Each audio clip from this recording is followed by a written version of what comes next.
तो दोस्तों देखिए, हमने ज्यामिति में 12 पार्ट कर लिए थे, जिनमें सीखा क्या क्या था। एक तो आपके बोलते हैं रेखाएं और कोण के बारे में।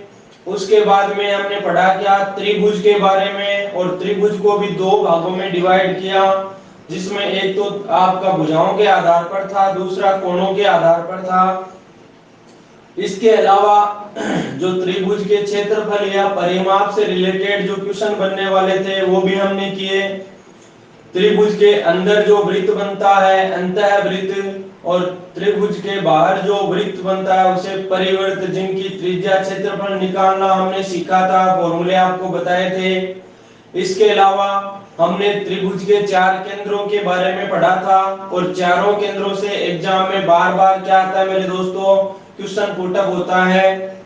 किसी न किसी केंद्र का एक क्वेश्चन तो आपके एग्जाम में आपको मिल ही जाएगा। इसके अलावा हमने जो त्रिभुज की विशेषताएं थी, जैसे सर्वांग समता है, समरूपता है, जो क्या बोलते हैं बीपीटी थ्योरम है, तो ऐसी बहुत सारी चीजें हमने त्रिभुज के बारे में पढ़ी थी। माध्यिकाओं के बारे में विस्तार से पढ़ा था। लेकिन अब जो हम पढ़ने वाले हैं वो चतुर्भुज के बारे में पढ़ने वाले हैं दोस्तों। चतुर्भुज में भी क्या है, 4-5 प्रकार होते हैं। तो पहली बात तो चतुर्भुज क्या होता है।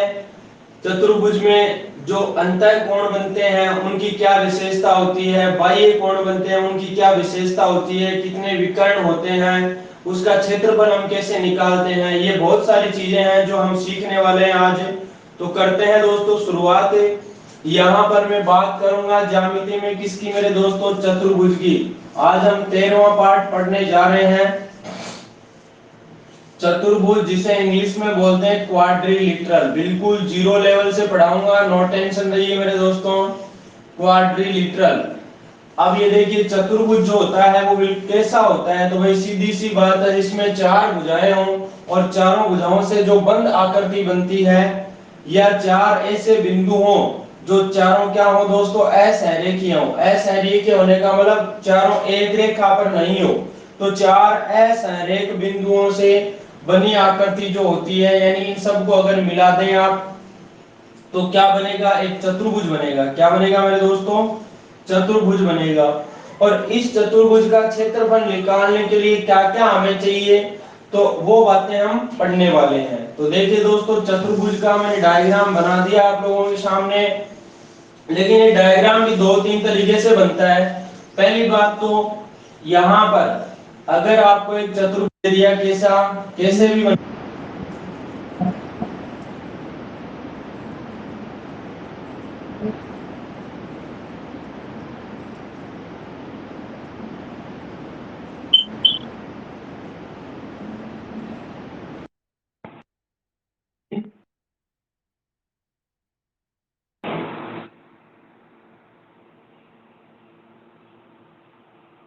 विक्रम जी क्या हो गया।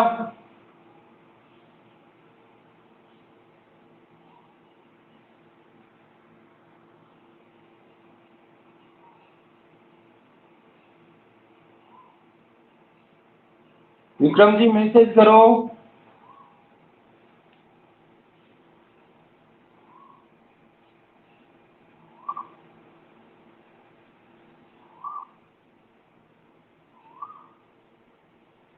विक्रम सिंह जी,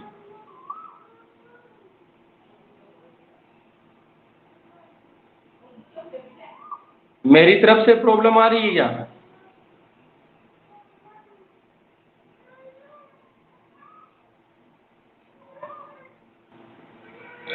ओके, चलो ठीक है।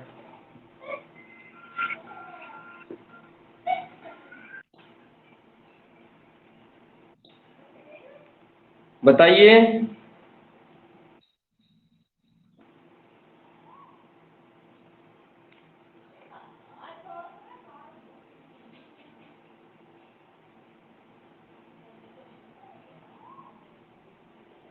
चलें क्या आगे। मेरी आवाज क्लियर आ रही है सभी लोगों के पास। बोर्ड सही से दिख रहा है तो मुझे यस और नो में जवाब दीजिए। मेरी आवाज और बोर्ड सही से दिख रहा है, तो आवाज आ रही है और बोर्ड दिख रहा है।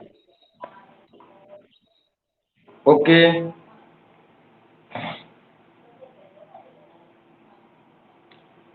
अब देखिए मेरे दोस्तों, यहाँ पर चतुर्भुज में मैं बताने वाला हूँ क्या, कि अगर ये चतुर्भुज है और इस चतुर्भुज में आपको क्या दे दिया जाए, ये विकर्ण दे दिया जाए, तो इस चतुर्भुज का आप क्षेत्रफल किस आधार पे निकाल सकते हो।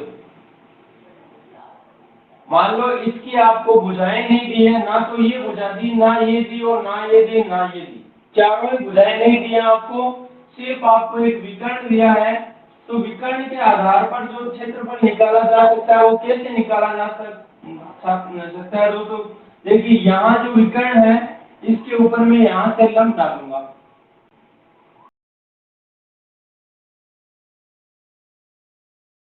एक लंब डालूंगा। तो देखिए दो विकर्ण, जो विकर्ण है इस पे एक लंब तो ये हो गया, दूसरा लंब ये हो गया, तो इसका जो क्षेत्रफल होगा वो क्या होगा, 1/2 गुणा विकर्ण। एक तो आ जाएगा आपका जो विकर्ण दे रखा है ये वाला, और गुणा जो विकर्ण पर दोनों लंब डाल रखे हैं ना, यानी विकर्ण पर डाले गए लंबों का योग, विकर्ण पर डले लंबों का योग। अब आप कहोगे सर ये कैसे आ गया, तो समझना मेरी बात को, मैं नाम दे देता हूं त्रिभुज को, ए बी सी डी, यहां पर दे दिया मैंने ई, और इसको दे दिया एफ। ये पॉइंट एफ है और ये वाला पॉइंट ई है। एक बार ध्यान से देखना, अगर मैं त्रिभुज ए बी सी का क्षेत्रफल निकालूं तो क्या होता है, 1/2 गुणा आधार गुणा ऊंचाई, नहीं होता क्या, तो आधार तो है। हाँ जी, ये तो इस पे डिपेंड है ना मामला, जैसे ये है। अब एक लंब तो यहां से डालोगे ये, और एक यहां से डालोगे, तो अलग अलग नहीं आएंगे क्या ये, अगली बात समझे, ठीक है। तो देखिए इसको दोबारा यहाँ ये बना लेना, A B C D E F, ठीक है।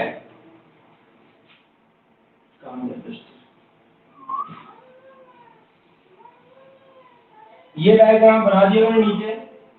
तो यहाँ पर देखो, इसका अगर आपको क्षेत्रफल चाहिए, कौन से त्रिभुज का, एक नंबर त्रिभुज ऊपर वाला है, दो नंबर है नीचे वाला, ये ए बी डी जो है, इसका क्षेत्रफल निकालोगे तो 1/2 गुणा आधार गुणा ऊंचाई लगा सकते हो ना, तो आधार तो आ जाएगा बीडी, गुणा ऊंचाई इस पे लंब डाल रखा है वो हो जाएगा ए, तो बीडी गुणा ए ही हो जाएगा यहाँ पर। इसी प्रकार से आप नीचे वाले दो नंबर त्रिभुज का क्षेत्रफल निकालोगे तो वो क्या आएगा, 1/2 गुणा आधार तो हो गया बीडी, और इस पे लंब है क्या, सीएफ, तो ये सीएफ आ गया गुणा में। अब दोस्तों अगर इसमें और इसको और मेन पहले को और दूसरे को दोनों को जोड़ते हो तो पूरा का पूरा चतुर्भुज बन जाता है एबीसीडी। और इसका अगर आपको क्षेत्रफल चाहिए तो देखो 1/2 बीडी इसमें भी है, प्लस 1/2 बीडी इसमें भी है, तो 1/2 गुणा बीडी जो है वो दोनों में क्या आ जाएगा मेरे दोस्त, कॉमन आ जाएगा। फिर गुणा में क्या बचेगा, इसका तो बचेगा ए प्लस इसका क्या बचेगा सीएफ। तो आपका देखिए फॉर्मूला बन गया है 1/2 गुणा बीडी। बीडी क्या चीज है, यहाँ पर पीने वाली बीडी नहीं है दोस्तों, ये बीडी वो है एबीसीडी वाली बीडी, ये बीडी, तो बीडी विकर्ण आ गया, गुणा में एई प्लस सीएफ। तो एई क्या चीज थी, विकर्ण के ऊपर डाला गया लंब ही तो था, और जो सीएफ था वो भी क्या है, इस विकर्ण के ऊपर डाला गया लंब है।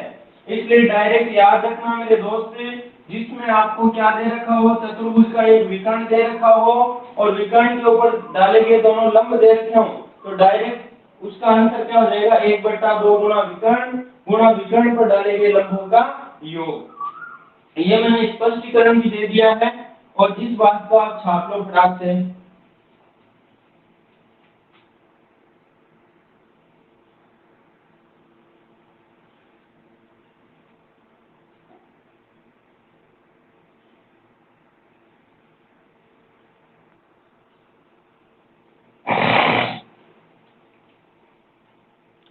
समझ में आई सभी लोगों की ये वाली बात।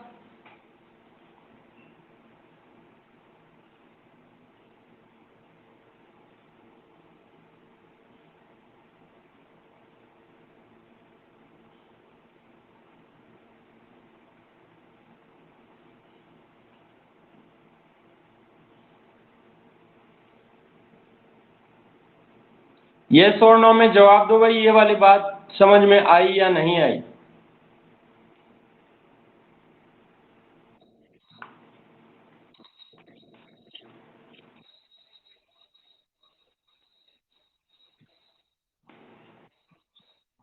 अभी बताता हूं। देखो, ये कोई कोई भी आकृति है जिसमें चार, ये क्या है, देखो ये ये और ये चार तो है भुजाएं।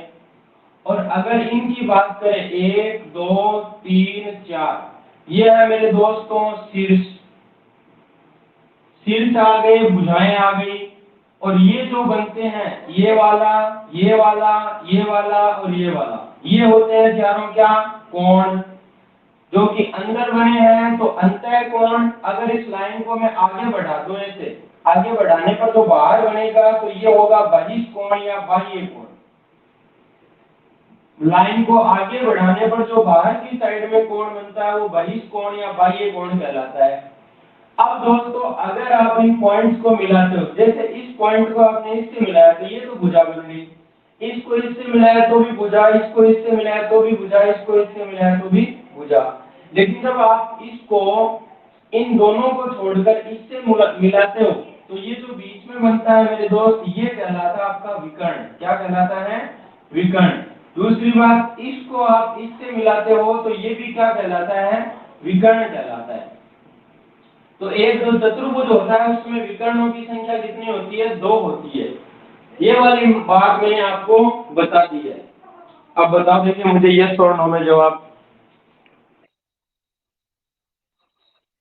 लंब डाल दिया ना, ये देखिए, तो ये विकर्ण जो है, अब विकर्ण के ऊपर देखो, यहाँ से हमने इसको मिलाया और यहाँ ये जो बन रहा है कोण, 90 डिग्री का कोण बन रहा है। इसका मतलब ये ए है ना, वो क्या है, इस बीडी पर लंब है। समझ गए।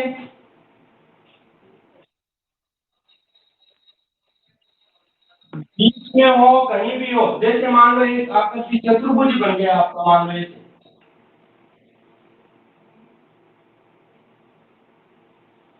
ये चतुर्भुज बन गया आपका। और इस चतुर्भुज में यहाँ वाला कोण मान लो कितना डिग्री है, 90 डिग्री है।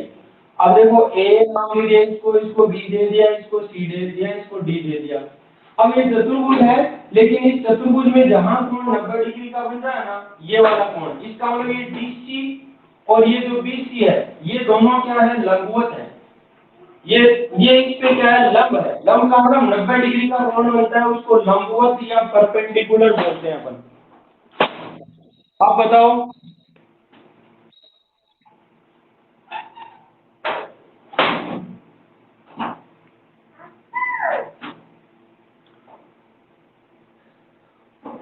आप देखिए दोस्तों, इसका एक क्वेश्चन भी देता हूं आप लोगों को।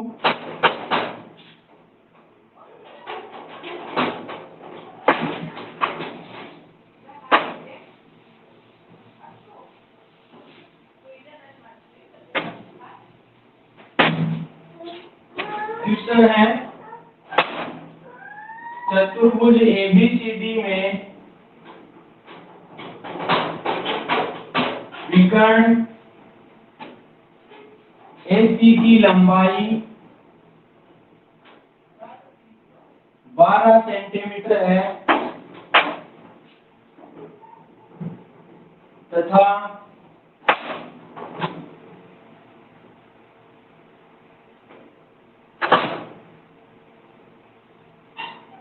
बीपी लंब एसी और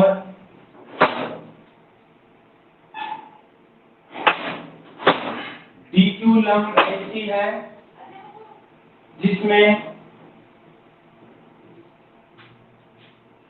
बीपी व डीक्यू की लंबाई क्रमशः है 3 सेंटीमीटर और 4 सेंटीमीटर है, तो चतुर्भुज एबीसीडी का क्षेत्रफल क्या होगा। ये वाला सवाल है आपके सामने।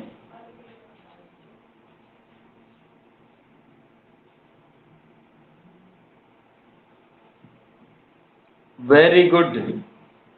आ रहा ना जवाब सटासट चटाचट फटाफट।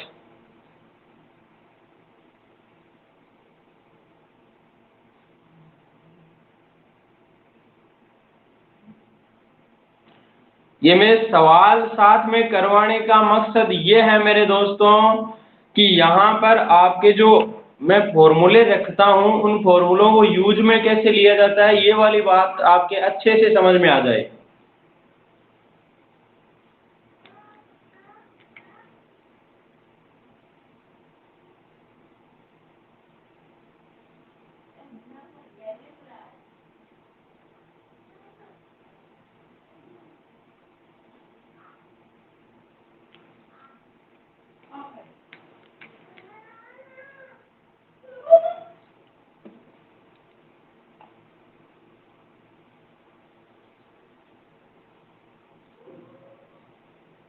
देखिए दोस्तों, समझना सवाल को।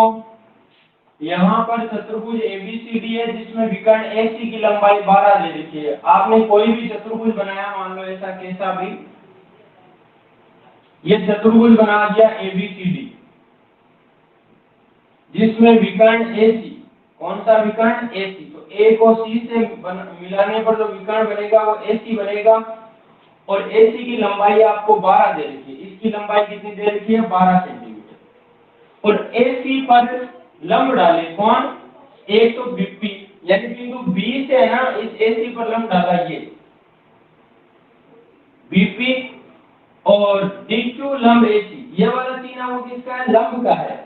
यानी कि जो जो डीक्यू है वो किस पर लंब है? एसी पर लंब है। तो डी से आपका एसी पर क्या डाल दिया गया? लंब डाल दिया गया। तो वो क्यू जो कहाँ आएगा? वो यहाँ आ जाएगा। अगली बात समझ में। अब दोस्तों देखिए, वो डायग्राम बन चुका है जो आप चाहते थे। यहाँ पर ये 12 आ गई और बीपी और डीक्यू की लंबाई दे रखी है 3 और 4। बीपी की दे रखी है 3 सेंटीमीटर और डीक्यू की दे रखी है 4 सेंटीमीटर। ये वाला सवाल है दोस्तों। अगर आपको क्षेत्रफल पूछ लिया चतुर्भुज एबीसीडी का, तो 1/2 गुणा विकर्ण की लंबाई यानी 12 गुणा विकर्ण के ऊपर डाले गए लंबों का योग यानी 4 + 3, 4 और 3 को जोड़ दो।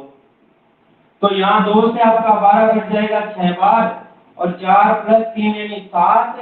7 को 6 से गुणा करोगे तो 6 सत्ते 42 सेंटीमीटर स्क्वायर क्या आ जाएगा? इसका क्षेत्रफल आ जाएगा।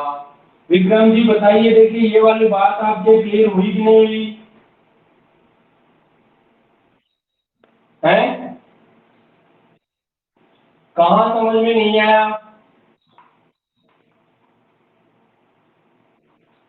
बताओ कहाँ समझ में नहीं आया? मैंने एक चतुर्भुज बनाया ए बी सी डी, ये तो समझ में आ गया। अब मैंने ए को सी से मिलाया तो ये विकर्ण बन गया आपका एसी जिसकी लंबाई दे रखी है 12 सेंटीमीटर। ये आ गया क्या? अब देखो एसी के ऊपर एक लंब है डीक्यू, एक है कौन? बीपी, जो कि हमें दे रखा बीपी लंब एसी और डीक्यू लंब एसी। मैंने बना दिया, इसमें कोई दिक्कत है?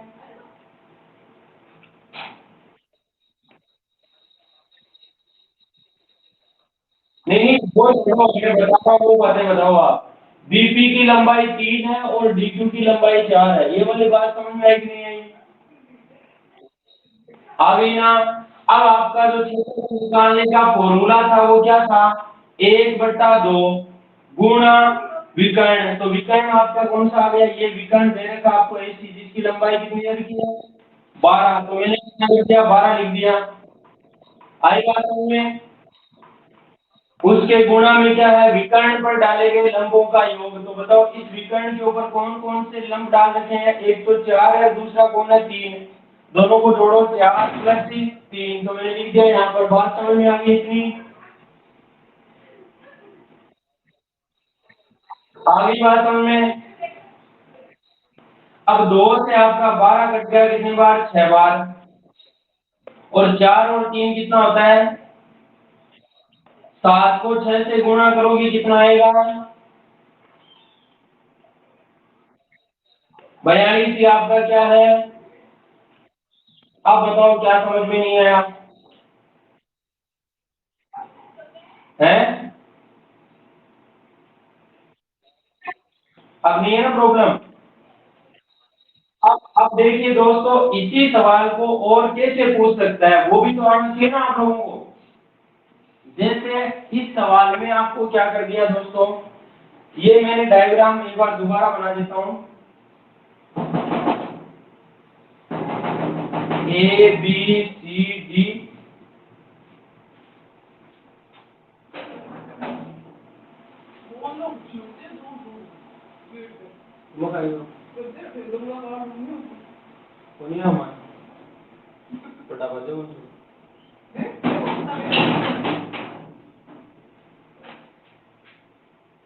देखिए दोस्तों, यहां पर ए बी सी डी आपका चतुर्भुज है और एसी की लंबाई मान लो आपको 12 सेंटीमीटर दे दी, ये 12 दे दी, और जो डी क्यू है इसकी लंबाई छुपा ली कि भाई इसकी लंबाई कितनी है हमें पता नहीं, अगले ने कह दिया कि भाई डी क्यू की लंबाई आपको बतानी है।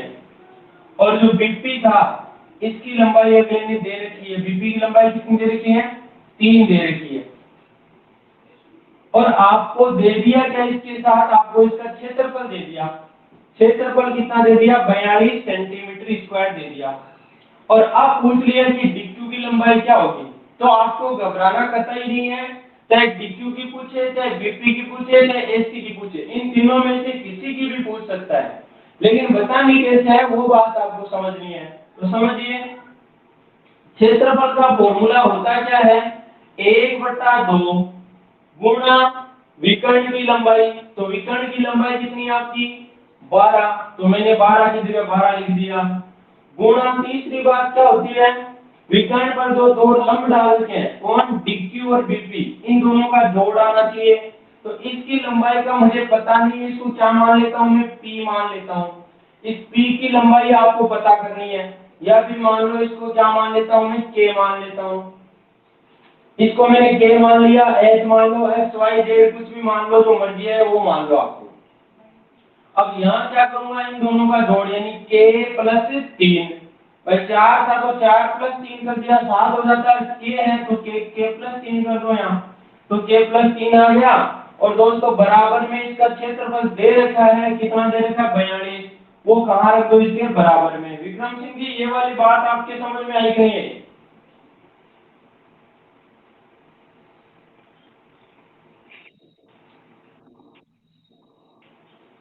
बताओ तो जल्दी, आई कि नहीं आई, आई या नहीं आई, हाँ ना नहीं। अरे भाई मैं यूं कह रहा हूं कि क्षेत्रफल निकालने के लिए वही फॉर्मूला 1/2 गुणा विकर्ण, तो विकर्ण आपका आ गया कितना 12, और गुणा विकर्ण पर डालेंगे लंब, तो एक तो लंब के है दूसरा लंब 3 है, तो के प्लस 3 कर दिया यहाँ। इतनी बात समझ में आई क्या? और बराबर में क्षेत्रफल, क्षेत्रफल दे रखा है तो क्षेत्रफल 42 लिख दिया बराबर में। हाँ इसकी लंबाई पूछी है, या फिर इसकी के की जगह आप डीक्यू लिख दो तो भी कोई फर्क नहीं पड़ता, क्योंकि डीक्यू की लंबाई आपको चाहिए। ठीक है, अब देखो आपका 2 से 12 घट गया 6 बार, और यहाँ देखो 6 गुना डीक्यू प्लस 3 है, तो इस 6 से आप इस 42 को बराबर में काट सकते हो, 6 से 42 कटेगा कितनी बार, 7 बार, 6 सत्ते 42। आप बराबर में भी बराबर वालों को काट सकते हो अगर गुणा में है तो 6 से 42 7 बार कट गया, ये वाली बात समझ में आई क्या विक्रम जी? हैं, आ गई ना?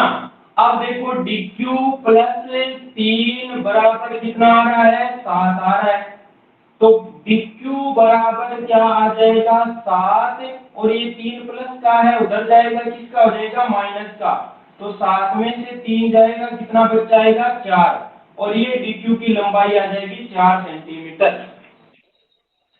हो गया ना? शायद आप ये अपने सेंटर में से नहीं पढ़ाते होंगे, ये मेरी गारंटी है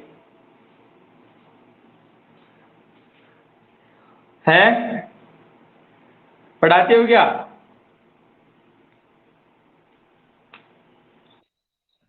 आप भी शायद आपके सेंटर में से नहीं पढ़ाते होंगे।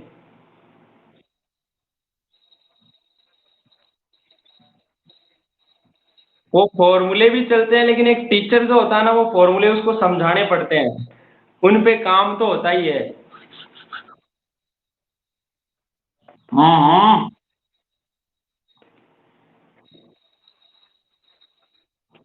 ऐसे कहानियों से हमारे काम नहीं चलता भाई। हमारी कहानियाँ।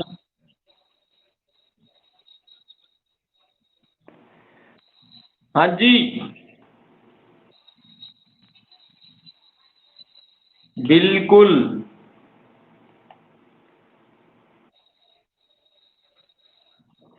वो कहानी थोड़ी है, वो तो एग्जाम्पल हो गया ना।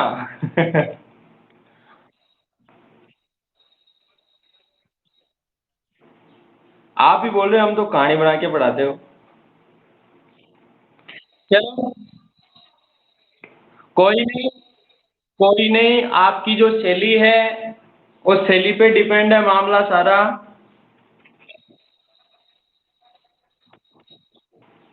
है। सब्जेक्ट कोई सा ही हो, चाहे हिस्ट्री हो, चाहे क्या बोलते हैं पॉलिटी हो, चाहे ज्योग्राफी हो, चाहे इंग्लिश हो, चाहे संस्कृत हो, चाहे कंप्यूटर हो, हर सब्जेक्ट का एक टीचर होता है। हैं। ये विक्रम जी आपके केरवाड़ा में कंप्यूटर सेंटर की वो करवाते हैं, कंप्यूटर सेंटर में है इनका खुद का सेंटर। अकाउंटिंग्स का करवाते हैं ये। ये केलवाड़ा से ही है। रीट की तैयारी कर रहे हैं अभी हमारे पास। हाँ, कोई बात नहीं, बना देंगे आपको पटवारी। आप बेझिझक रहिए, पूरा फोकस कीजिए पढ़ाई पे। लेकिन बीच में दिमाग को कंप्यूटर सेंटर पे मत ले जाइएगा, नहीं तो पटवारी अधूरे रह जाएंगे भाई। हाँ, उनको बोल ही दो एक बार अपनी पढ़ाई पे फोकस करो। हम्म।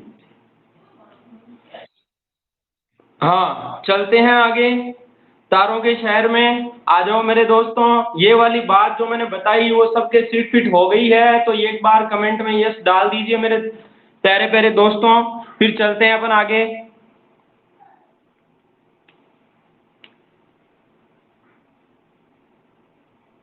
मेरा फोकस हमेशा रहता है कि जो बिल्कुल नील से नील स्टूडेंट हो, जिसके बिल्कुल कम से कम समझ में आता हो, तो हमेशा उसको फोकस करके पढ़ाता हूँ, जिससे क्या होशियार से होशियार बच्चा है उसके भी कवर हो जाता है, कमजोर से कमजोर होता है उसके भी कवर हो जाता है। शायद ही आपके डाउट बचेगा। और अभी भी किसी के बच रहा है तो मुझे यस और नो में जवाब दीजिए भाई। अगर डाउट है तो यस लिखो, डाउट नहीं है तो नो लिखो।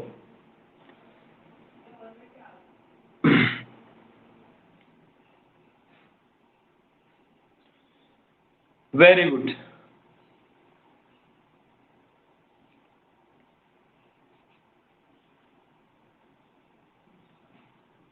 अब देखिए मेरे दोस्तों ध्यान से।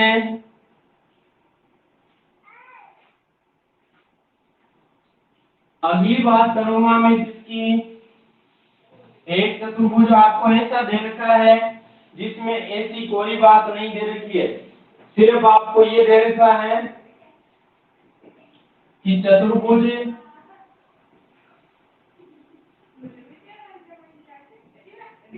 ABCD में AB बराबर 6 सेंटीमीटर, BC बराबर 8 सेंटीमीटर,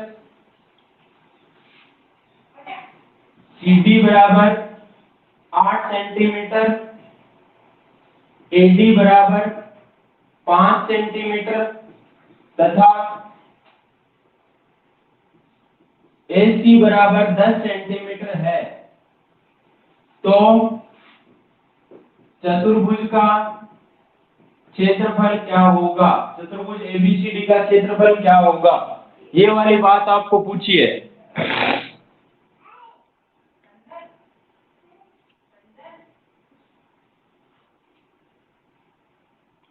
अब समझना दोस्तों मेरी बात को ध्यान से। ये सवाल बताने वाला हूं मैं यहाँ पर। आपको चतुर्भुज दिया है एबीसीडी, तो मैंने एक आकृति बना दिया है एबीसीडी। मैं अपने हिसाब से बना रहा हूं, यहाँ पर आप कैसा भी डायग्राम बना लो, उससे कोई फर्क नहीं पड़ना है। कुल मिला के बात यह चतुर्भुज का क्षेत्रफल आना चाहिए। देखो A B C D, A B की लंबाई कितनी दे रखी है 6, तो मैंने यहाँ लिख दिया 6। बी सी की लंबाई दे रखी है 8, तो यहाँ लिख दिया 8। सी डी की लंबाई दे रखी है आपको कितनी 8, ये वाली 8 लिख दी मैंने। ए डी की लंबाई 5, तो ये वाली लिख 5 लिख दी। एसी की लंबाई 10 दे रखी है, इसलिए ये वाली लंबाई कितनी लिख दी मैंने 10 लिख दी। विक्रम सिंह जी, ये जो डायग्राम बनाया ये आपके समझ में आया कि नहीं आया? मुझे ये और नो में जवाब दीजिए फटाक से। आ गया ना? अब देखो इसका क्षेत्रफल निकालने के लिए ना तो हमें विकर्ण पर लंब डाला हुआ दे रखा है और ना कोई स्पेशल कंडीशन दे रखी है। तो एक बात ध्यान से देखना, एक त्रिभुज तो आपका ऊपर वाला बन रहा है, एक त्रिभुज नीचे वाला बन रहा है। देखो ए सी डी ये त्रिभुज है और नीचे ए बी सी ये दूसरा त्रिभुज है। अगर आप पहले त्रिभुज का दूसरे त्रिभुज का इन दोनों त्रिभुजों का क्षेत्रफल निकाल के और दोनों को अगर जोड़ दो तो क्या बन जाएगा? ए बी सी डी का पूरे का क्षेत्रफल आ जाएगा, नहीं आ जाएगा? विक्रम जी बताइए देखें भाई। अगर पहला वाला त्रिभुज है, एक त्रिभुज तो ये है, इसका क्षेत्रफल निकाल लो आप, और दूसरा त्रिभुज ये नीचे वाला है, इसका क्षेत्रफल निकाल लो, और दोनों का निकाल के दोनों को जोड़ते ही पूरा चतुर्भुज बन जाएगा, नहीं बन जाएगा? बन जाएगा ना? अब हमें अगर त्रिभुज का क्षेत्रफल निकालना है तो त्रिभुज का क्षेत्रफल निकाले कैसे? एक बार ये जो 5 सेंटीमीटर है इसकी जगह में उधर दूसरी लिख रहा हूं, थोड़ी सी आपकी दिक्कत ना आए। यहां पर लिख रहा हूं मैं 6 सेंटीमीटर लिख रहा हूं, ठीक है? चेंज कर लेना दोस्तों, थोड़ी सी आपकी दिक्कत नहीं है समझने में, बाकी कोई प्रॉब्लम नहीं है, कोई परेशानी नहीं है। तो देखो अगर हमें पहले वाले त्रिभुज का क्षेत्रफल चाहिए तो क्षेत्रफल निकालने के लिए क्या करोगे? पहले हेरोन फॉर्मूला लगाओगे। हेरोन फॉर्मूले का मतलब एस का मान निकालोगे। भाई फॉर्मूला क्या होता है? त्रिभुज का क्षेत्रफल निकालना है, रूट एस गुणा s minus a s minus b s minus c, यही होता है क्या फॉर्मूला? ये होता है कि त्रिभुज का क्षेत्रफल निकालने का अगर तीन भुजाएं दे रखी हो तो बताइए, यही होता है क्या? अरे भाई किसी की कोई समस्या है तो एक बार स्पीकर ऑन करके और उनसे बात करें। यही समझ में आ गया ना ये वाली बात? आ गई। अब चलो आगे, तो फिर यहाँ पर s का मान क्या होता है? s देखो इस त्रिभुज की तीन भुजाएं पहले वाले की, एक तो 6 है, दूसरी 10 है, तीसरी 8 है। तो इन तीनों का जोड़ करो तो देखो 6 और 8 14, 14 और 10 कितना आ जाएगा? 24 आ जाएगा। तो s का मान 24/2 होगा, यानी 12 सेंटीमीटर होगा। s क्या चीज होती है? त्रिभुज का अर्ध परिमाप होता है। परिमाप तो होता है तीनों भुजाओं का जोड़, यानी 10 और 8 6 तीनों को जोड़ा तो आपका 24 आया जो कि परिमाप था, और 2 का भाग दिया तो अर्ध परिमाप हो गया, जिसे इंग्लिश में बोलते हैं सेमी पेरीमीटर, अर्ध परिमाप, जो कि 12 आ गया। अब देखो एक नंबर त्रिभुज है, उसका क्षेत्रफल अगर निकालना है तो क्या करोगे? रूट एस का मान लिखो पहले तो, यानी 12 लिखो, फिर 12 में से एक बार 6 को घटाओ तो 6 बचेगा, फिर 12 में से 10 को घटाओ तो कितना बचेगा? 2 बचेगा, फिर 12 में से 8 को घटाओ तो क्या बचेगा? 4 बचेगा। ये वाली बात समझ में आ गई है क्या? ये वाली बात जिन जिन के नहीं समझ में आई तो वो एक बार अपना स्पीकर ऑन करें और बोले।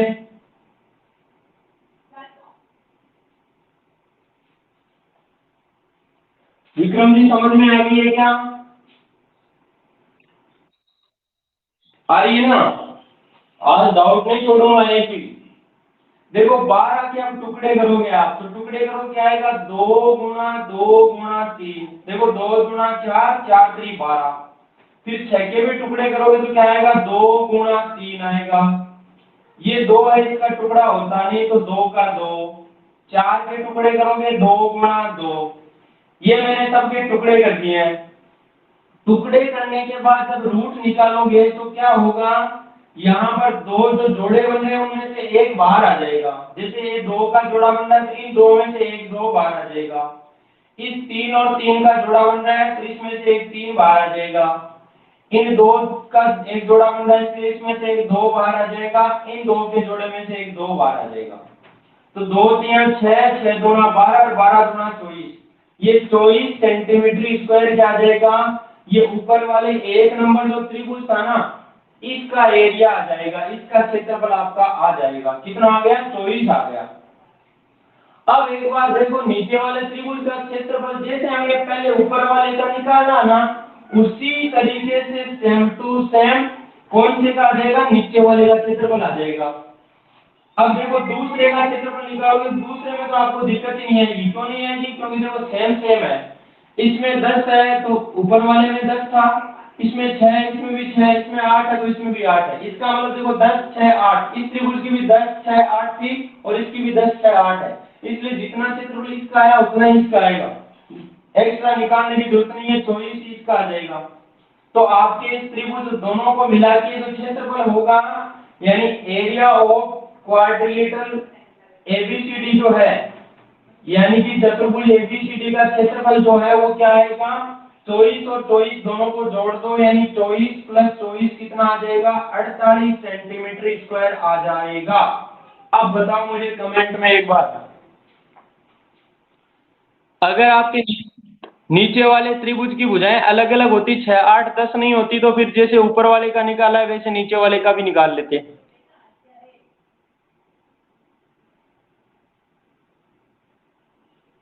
समझ गए क्या,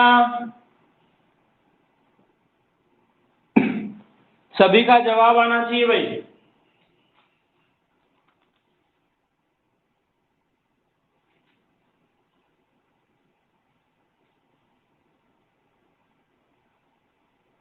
वेरी गुड, बताइए।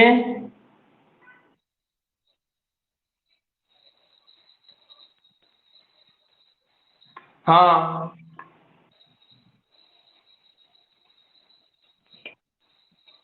ये स्क्वायर स्क्वायर क्यों आता है, देखो एक बार मैं नॉर्मल सी बात ही बताऊं आपको, कि एक जो त्रिभुज होता है, त्रिभुज का क्षेत्रफल क्या होता है, 1/2 गुणा आधार गुणा ऊंचाई, नहीं होता क्या, होता है ना। तो आधार होता है वो भी सेंटीमीटर में होता है, ऊंचाई भी सेंटीमीटर में होती है कि नहीं होती है। अब जब सेंटीमीटर को सेंटीमीटर से गुणा करोगे तो सेंटीमीटर का स्क्वायर आएगा कि नहीं आएगा। इसलिए कोई भी कैसी भी आकृति हो उसका क्षेत्रफल जो है वो हमेशा किस में आता है, वर्ग मीटर में या वर्ग सेंटीमीटर में आता है। ठीक है, सेंटीमीटर स्क्वायर या मीटर स्क्वायर या किलोमीटर स्क्वायर इसमें ही आता है।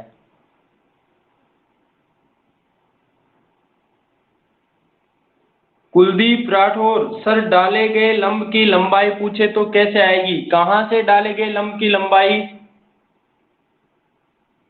कौन से बिंदु से कहां पर डालना है लंब, बताइए आप, सबकी निकाल देंगे आप तो, ये बताओ।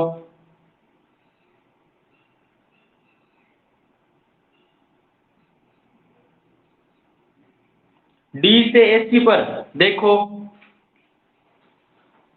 ये बिंदु डी है, डी से अगर इस एसी के ऊपर लंब डालना आपको, एसी के ऊपर लंब डालोगे तो लंब इस सवाल में क्या आपको दिख नहीं रहा है, लेकिन देखो इसकी भुजाएं एक बार देखो, त्रिभुज की 6 8 और 10 आ रही है, और जिस त्रिभुज की भुजाएं 6 8 10 हो तो उसका वो कौन सा त्रिभुज होता है, आपका समकोण त्रिभुज होता है। ट्रिपलेट बन रहा है ना 6 8 10, ये समकोण त्रिभुज होता है। इसका मतलब अगर ये वाला आधार है, आधार है तो ये क्या होगा, लंब होगा, यानी ये दूसरे एक दूसरे के 90 डिग्री के कोण बनाएंगे, यानी लंबवत होंगे। लंबवत होंगे तो आपका जो एक जो डी से इस पे लंब डालना, सॉरी डी से ये एसी है वो क्या है, 6 सेंटीमीटर है, और ये 8 सेंटीमीटर 10। अब यहां से इसके ऊपर जो लंब डालोगे आप, मान लो डीपी लंब डालते हो और डीपी की आपको लंबाई चाहिए, तो वो लंबाई क्या होगी, जो मैंने बताया था कल, तुंग था, तुंगता का मान होगा। तो डीपी की लंबाई क्या होगी? डीपी की लंबाई होगी आपकी आधार और लंब को गुणा करो, यानी 6 और 8 को गुणा करो और बट्टे में कर्ण का भाग दो, यानी 10 का भाग दो। तो 6 के 48 बट्टे 10 बोले तो 4.8 आएगा। बात समझ में आ गई होगी शायद कुलदीप जी।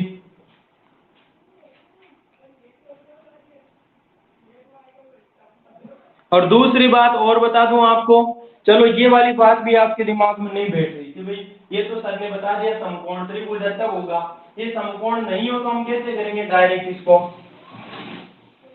तो समझना मेरी बात को ध्यान से।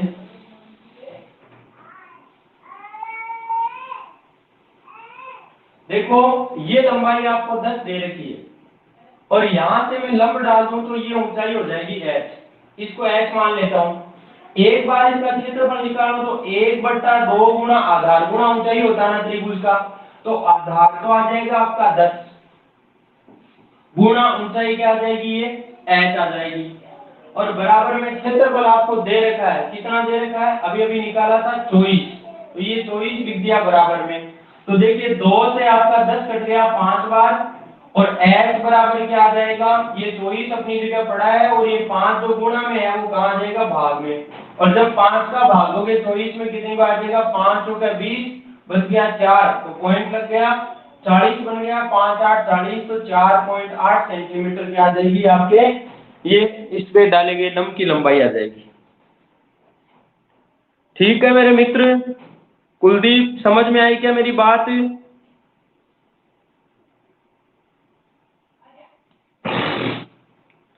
जवाब तो दे भाई, आ गई ना?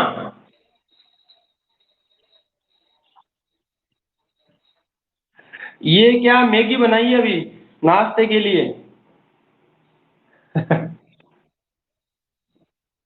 हैं?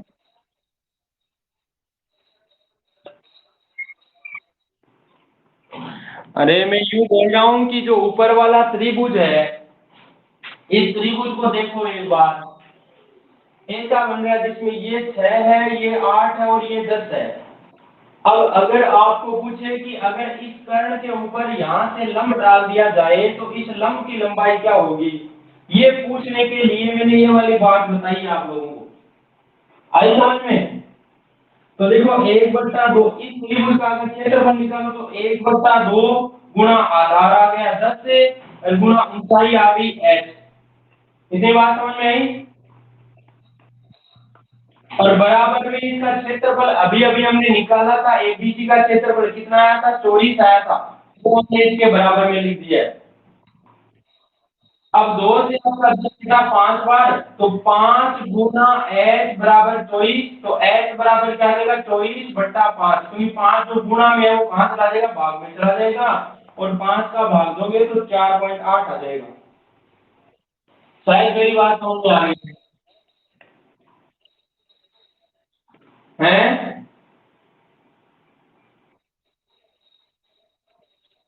हाँ हाँ, डायरेक्ट तो पहले निकाल लिया था ना, इसलिए अब एक सवाल और देता हूँ आप लोगों को।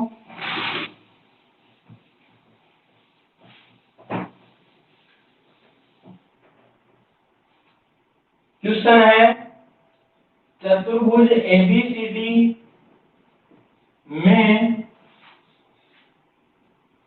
कोण ए बराबर 90 डिग्री है यदि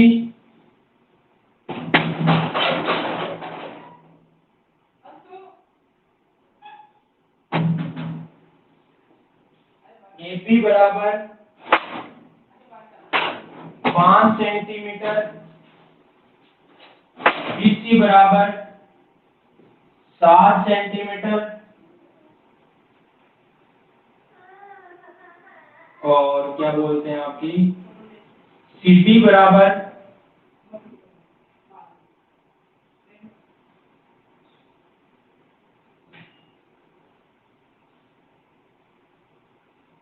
9 सेंटीमीटर, एडी बराबर 12 सेंटीमीटर है, तो एरिया ऑफ क्वाड्रिलेटरल एबीसीडी क्या होगा, यानी चतुर्भुज एबीसीडी का क्षेत्रफल क्या होगा?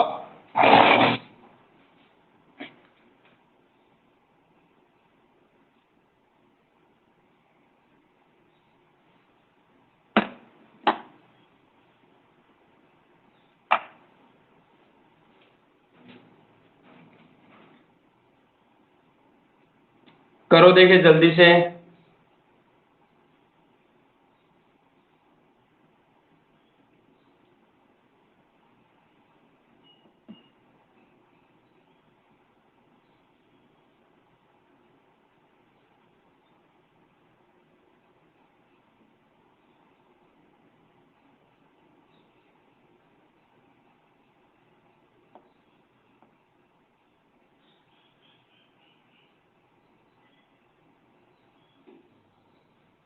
दोस्तों सीडी की लंबाई आप 9 की बजाय 8 कर लेना।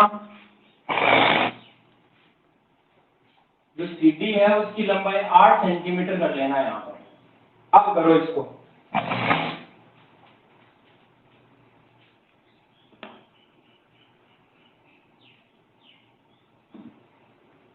तो आपको पता तो चले कम से कम कि चतुर्भुज में क्या क्या पूछा जा सकता है। एक चतुर्भुज के भी क्षेत्रफल निकालने के कितने तरीके होते हैं।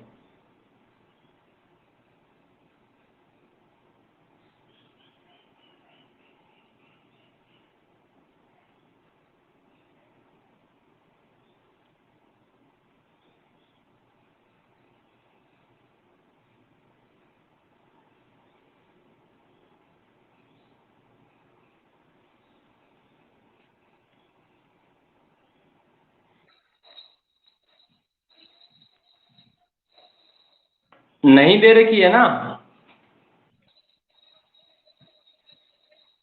अब वो आपको आपको पता होना चाहिए इसमें एक स्पेशल बात दे रखी है। वो वाली बात क्यों दे रखी है, अगला बावड़ा थोड़ी है।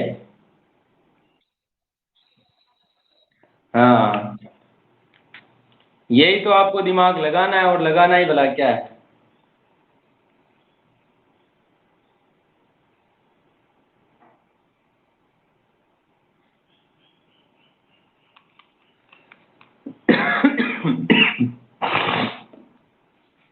अब देखो दोस्तों, समझना मेरी बात को कि चतुर्भुज एबीसीडी है जिसमें ए का मान 90 डिग्री है। तो यहां पर देखो एक आकृति बनाई मैंने जिसमें ए जो है ना उसको मैंने 90 डिग्री का बना दिया है। और जो ये आकृति आगे है इसको मैं आगे कैसे भी बना देता हूं मेरी इच्छा से। ये मैंने बना दी है। अब दोस्तों इसमें देखो ए बी का मान दे रखा है 5। ये ए बी सी और डी। ए बी का मान मैंने 5 लिख दिया, और बी सी का मान 7 है तो मैंने यहाँ 7 लिख दिया। सी डी का मान 8 है तो यहाँ मैंने 8 लिख दिया। ए डी का मान 12 है तो मैंने 12 लिख दिया। ये चारों लिख दी। अब ये चारों लिखने के बाद आपके दिमाग में आता है कि भाई इस चतुर्भुज का क्षेत्रफल निकालने के लिए हमें क्या करना होता है। पहली बात तो हमारे दिमाग में आती है कि मैं अगर ए को सी से मिला दूं तो काम बन जाएगा क्या।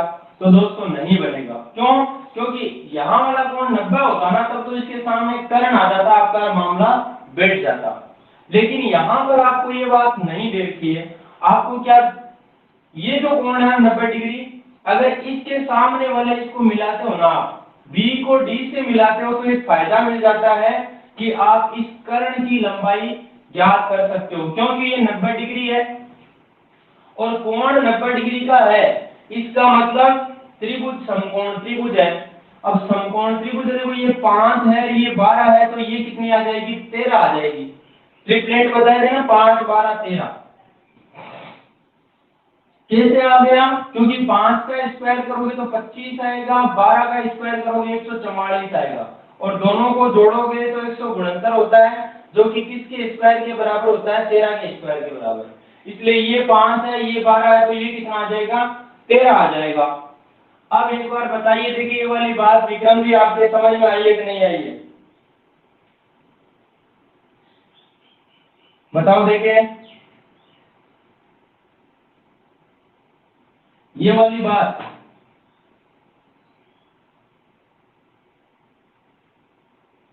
स्पीकर ऑन करो। ये हट गए भाई, बोल क्यों नहीं रहे अभी? नहीं नहीं, ऐसा कुछ नहीं है।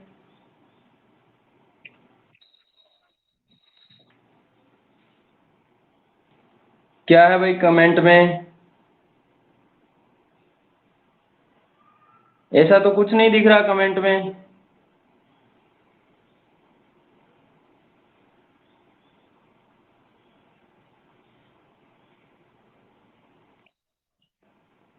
नहीं, कमेंट में तो कुछ नहीं है ऐसा, बताओ कहाँ लिखा है कमेंट में? ये ये जरूर कर रखा है इन्होंने, क्या बोलते हैं, कुलदीप राठौर। इसने डी से सी पर यस सर, उसके बाद ये थोड़ा हंस रखा है। अब ये तो इनके आपस में हो रखा है, पता नहीं क्यों। अरे कुलदीप, जयप्रकाश, एक बार ऑन करना देखिए स्पीकर। कुलदीप राठौर। अरे क्या दिक्कत हुई आप लोगों के? क्या दिक्कत हुई उसमें, कैसे जीप निकाल रखी है कमेंट में?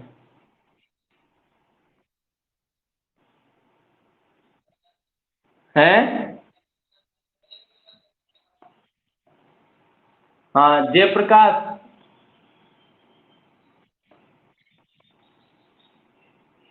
तो किन पर हंसे भाई जयप्रकाश? नहीं इसीलिए हाँ।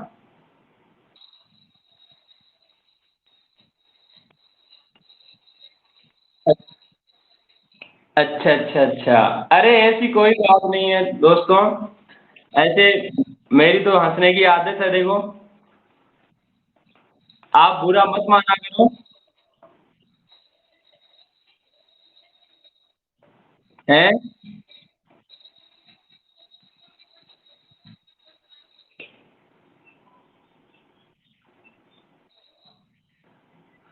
विक्रम भैया।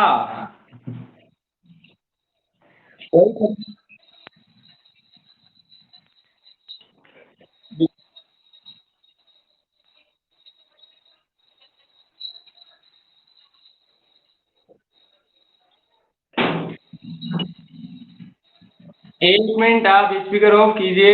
विक्रम जी ऐसा कुछ नहीं है, ये तो क्लास है, इसमें ऐसी कोई बात नहीं है। आप नाराज मत हो।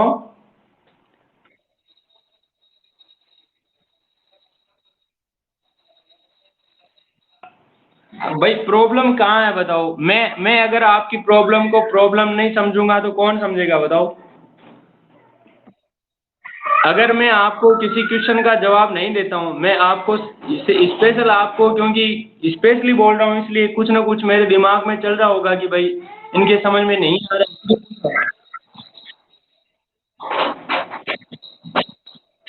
हाँ नहीं नहीं, ऐसा कुछ नहीं है देखो। मेरे बाकी स्टूडेंट।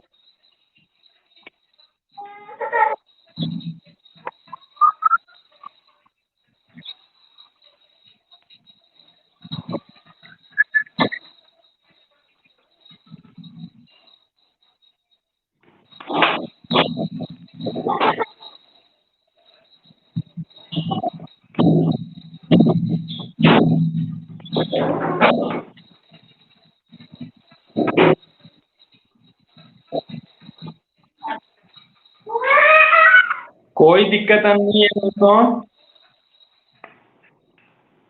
मेरी तरफ से आपको कोई प्रॉब्लम आए तो मुझे बताओ आप।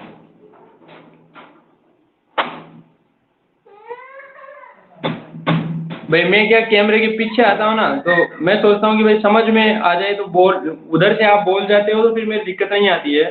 नहीं मुझे वापस कमेंट आके पढ़ना पड़ता है। इसलिए मैं पूछ लेता हूँ कि भाई जिसके नहीं समझ में आए वो स्पीकर ऑन कर लो, ताकि मुझे क्या उससे उसकी आवाज़ सुन जाती है, ताकि दोबारा वही बता दूँ आप लोगों को।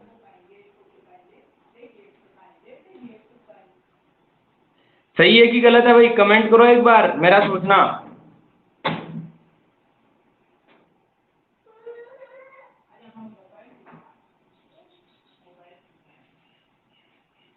मैं बोर्ड के पास होता हूँ तो मेरा ये होता है कि जैसे आप लोग बीच में किसी के नहीं समझ में आता तो स्पीकर ऑन करके बोल देते हो ना, तो मेरी प्रॉब्लम नहीं होती, फिर मुझे कमेंट पढ़ने के लिए नहीं आना पड़ता है।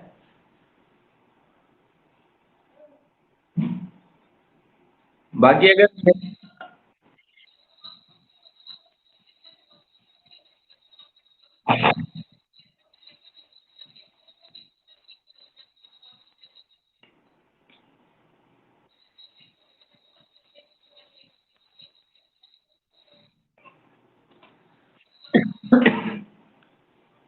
कोई समस्या नहीं है, आप लोगों की कोई भी समस्या हो तो वो मेरी समस्या है पहले, तो आप बेझिझक पूछिए, कोई समस्या नहीं आने वाली है।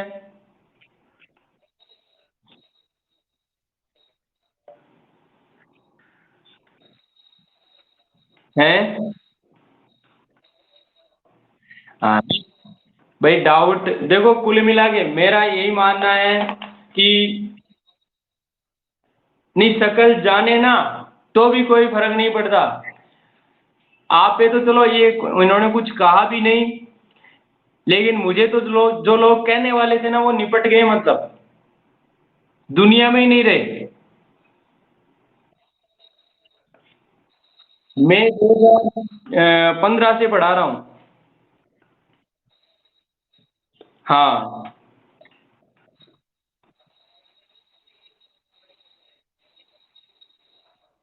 हाँ बिल्कुल, अपने जो ये राशि शर्मा है ना स्टूडेंट, ये आपको पता है रीट में हर बार मैथ्स की वजह से रह जाती हैं।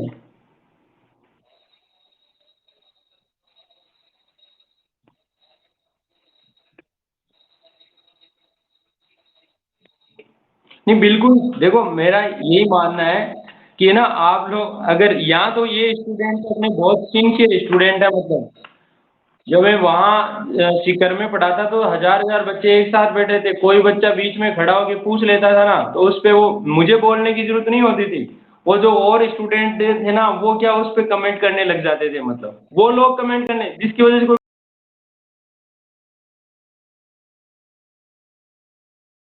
नहीं है। यहाँ मेरा सिर्फ और सिर्फ यही मकसद है कि आप लोगों का सिलेक्शन हो,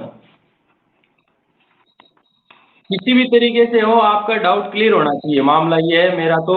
बाकी आप लोगों के दिमाग में क्या चल रहा है उसका मुझे कोई पता नहीं है। ट्यूशन तो करवाएंगे ही, लेकिन आपके डाउट हैं वो भी आप क्लियर करते जाओ साथ साथ, कोई समस्या नहीं है। और हमारे सारे स्टूडेंट बहुत अच्छे स्टूडेंट हैं, ऐसे कमेंट नहीं करते आपस में, मैं कुछ बोलता हूँ तो हंस लेते हैं ये। मेरी भी ऐसे डायलॉग मारने की आदत है, हंसने की, तो आप कहोगे तो मैं हंसूंगा नहीं, डायरेक्ट पढ़ा ही लूंगा।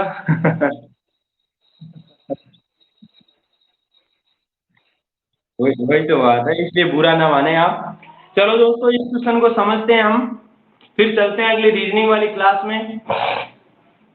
तो एक बार देखिए, ये 5 आ गई, 12 हो गया, तो ये कितना, ये कौन से फॉर्मूले से किया मैंने, पाइथागोरस प्रमेय जो होती है ना, आधार का स्क्वायर प्लस लंब का स्क्वायर बराबर कर्ण का स्क्वायर। तो 5 का स्क्वायर प्लस 12 का स्क्वायर किया तो 5 का स्क्वायर 25 होता है, प्लस 12 का स्क्वायर 144 होता है, दोनों को जोड़ा तो 169 आया, जिसका रूट करोगे ये कितना आ जाएगा, 13 आ जाएगा। यानी ये जो कर्ण की लंबाई है वो कितनी आ जाएगी, 13 सेंटीमीटर आ जाएगी। अब आपको मैंने जो दूसरा वाला क्वेश्चन बताया था उस तरीके से क्वेश्चन हो जाएगा आपका। कैसे, देखो एक त्रिभुज तो ये बना, दूसरा त्रिभुज ये बना, इन दोनों का क्षेत्रफल निकाल के जोड़ दो तो क्या आ जाएगा, पूरे का क्षेत्रफल आ जाएगा। तो देखो पहले वाली आकृति का क्षेत्रफल तो आप डायरेक्ट निकाल सकते हो, कैसे, ये आधार 5 है और ऊंचाई 12 है, आधार 5 और ऊंचाई 12, क्योंकि 90 का कोण बनता है इसलिए ये आधार हो गया, ये ऊंचाई हो गई। तो 1/2 गुणा आधार हो गया आपका 5 गुणा ऊंचाई होगी 12। तो क्षेत्रफल क्या आ जाएगा, 2 से 12 कट गया 6 बार, और 6 गुणा 5 कितना हो जाएगा, 30 सेंटीमीटर स्क्वायर आ जाएगा, जो कि आपके 1 नंबर त्रिभुज का क्षेत्रफल आ जाएगा। अब ये वाली बात जो जिसके समस्या है तो एक बार कमेंट में कमेंट क्या मुझे बोल दीजिए, अपना स्पीकर ऑन करके, इस वाली बात में अगर समस्या है तो। देखो एक नंबर जो त्रिभुज है उसका क्षेत्रफल कैसे निकालोगे, 1/2 गुणा आधार गुणा ऊंचाई, तो 1/2 आ गया, गुना आधार कितना हो गया इसके लिए 5 और ऊंचाई कितनी हो गई 12, तो लिख दी मैंने 12। समस्या इतनी बात में। अब 2 से 12 कट गया 6 बार, तो 6 को 5 से गुना करोगे तो कितना आ जाएगा 30 आ जाएगा, जो कि इस त्रिभुज का क्षेत्रफल आ चुका है आपके सामने। ठीक है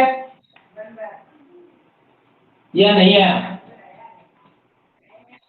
आ गया ना। अब 2 नंबर जो आकृति है उसका क्षेत्रफल निकालने के लिए यहाँ 90 डिग्री का कोण तो आपको कहीं भी दिख नहीं रहा, तो भी इसका क्षेत्रफल कैसे निकालोगे? देखो एक भुजा 8 दे रखी है, दूसरी 13 और तीसरी 7, ये 13 कहाँ काम आएगा? ये दूसरे वाले त्रिभुज में काम आएगा। तो पहले s का मान निकालोगे, s का मान क्या आएगा? 8 7 15, 15 में 13 जोड़ो तो 15 और 13 कितना हो जाएगा? 28 हो जाएगा। 28/2 कितना आ जाएगा मेरे दोस्तों? 14 सेंटीमीटर s का मान आ जाएगा। विक्रम की बात समझ में आ रही है क्या? अब क्षेत्रफल निकालो तो रूट, फिर s का मान लिखो यानी 14 गुना, फिर 14 में से 3 को अलग अलग घटाओ, 14 में से 13 गया 1 बचा, 14 में से 7 गया 7 बचा, और 14 में से 8 गया 6 बचा बच गया। अब टुकड़े करो, 14 के टुकड़े करोगे तो 2 गुना 7, एक का कोई टुकड़ा नहीं, 7 के करोगे तो 7 ही रह जाएगा, 6 के टुकड़े करोगे यानी 2 गुना 3 आ जाएगा। तो एक बार देखो कि ये 2 है और यहाँ भी 2 है, दो का जोड़ा बन रहा है इसलिए 1 2 बाहर आ जाएगा, 7 का भी जोड़ा बन रहा है इसलिए 7 बाहर आ जाएगा, लेकिन 3 का जोड़ा नहीं बन रहा इसलिए 3 कहाँ रह जाएगा? रूट में रह जाएगा। बोले तो 7 गुना 14 और ये रूट में आ जाएगा 3, तो 14√3 सेंटीमीटर स्क्वायर क्या आ जाएगा? इस वाले का क्षेत्रफल आ जाएगा। बताइए विक्रम जी एक बार, आ गई कि ये वाली बात समझ में? देखो इसको समझो एक बार, इतनी बात तो आ गई क्या? ये वाली, ये जो मैंने लिखा है ये वाला, अब हाँ हाँ 14 का टुकड़ा किया 2 गुना 7 आया, और 6 के टुकड़े करो 2 गुना 3 आएगा, आएगा कि नहीं आएगा? अब देखो इस 2 को और 2 को मिलाया तो 2 का जोड़ा पूरा बन रहा है, तो दोनों 2 में से एक 2 बाहर आ गया, आ गया। इसी प्रकार इस 7 और 7 दोनों जोड़ों में से एक 7 बाहर आ गया। अब बच गया ये 3 जिसका जोड़ा नहीं है, और जिसका जोड़ा नहीं बना हो उसको रूट में छोड़ दो जेल में। ठीक है हाँ, इसी वजह से जोड़ा नहीं बन रहा तो जेल में रहेगा ना भाई। 7 गुना 2 कितना आ जाएगा? 14, और ये आ जाएगा √3। इतनी बात समझ में आ गई? हाँ ये कमाना रहेगा तो जेल में डाल दो साले को। ठीक है अब देखो आपका 1 नंबर का भी आ गया, 2 नंबर का भी आ गया। अगर पहले वाले को दूसरे वाले को दोनों को जोड़ोगे तो पूरा का पूरा चतुर्भुज क्षेत्रफल आ जाएगा कि नहीं आ जाएगा? यानी एरिया ऑफ एबीसीडी क्या आ जाएगा मेरे दोस्त? यहाँ पर ये वाला पहले का कितना आया? 30 आया, और प्लस में दूसरे का कितना आया? 14√3। तो आपका आंसर आएगा 30 प्लस 14√3। अब यहाँ 30 में 14 जोड़ मत देना कि मैं 30 में 10 40 और 4 44√3 कर देते हो, वो गलत हो जाता है। यहाँ पर 30 प्लस 14√3 ही रहेगा, है क्योंकि भाई 30 प्लस 14 नहीं है ये।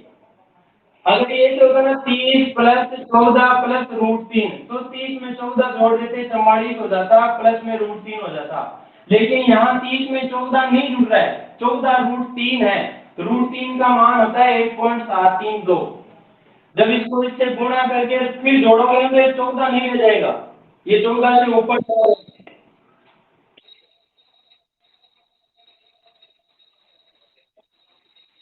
हाँ हाँ, ये अगर चतुर्भुज का क्षेत्रफल निकालना है तो ये हमें करना ही पड़ेगा। हाँ, और अगर इसका और सोर्स ग्रुप बन सकता है तो क्या बन सकता है कि दोनों में कॉमन क्या आ रहा है? इन दोनों में देखो 2 का भाग जा रहा है, 14 में भी जा रहा है 30 में भी जा रहा है, तो 2 तो आ गया कॉमन।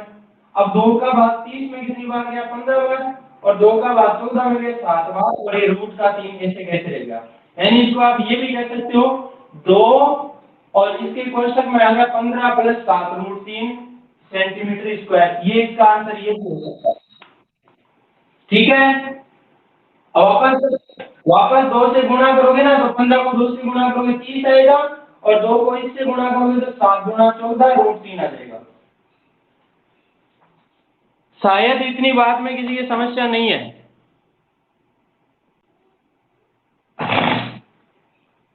वेरी गुड, कुलदीप का आंसर सही आया था।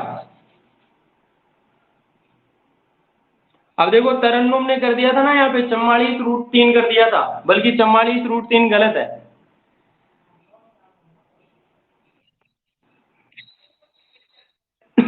तो गलती हो जाती है, कोई बात नहीं, गलतियों से ही आदमी सुधरता है, सीखता है। आज तो टाइम बहुत ज्यादा हो गया रे।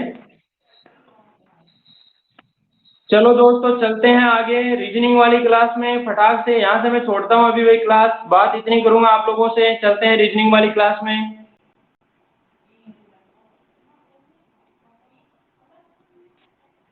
ओके।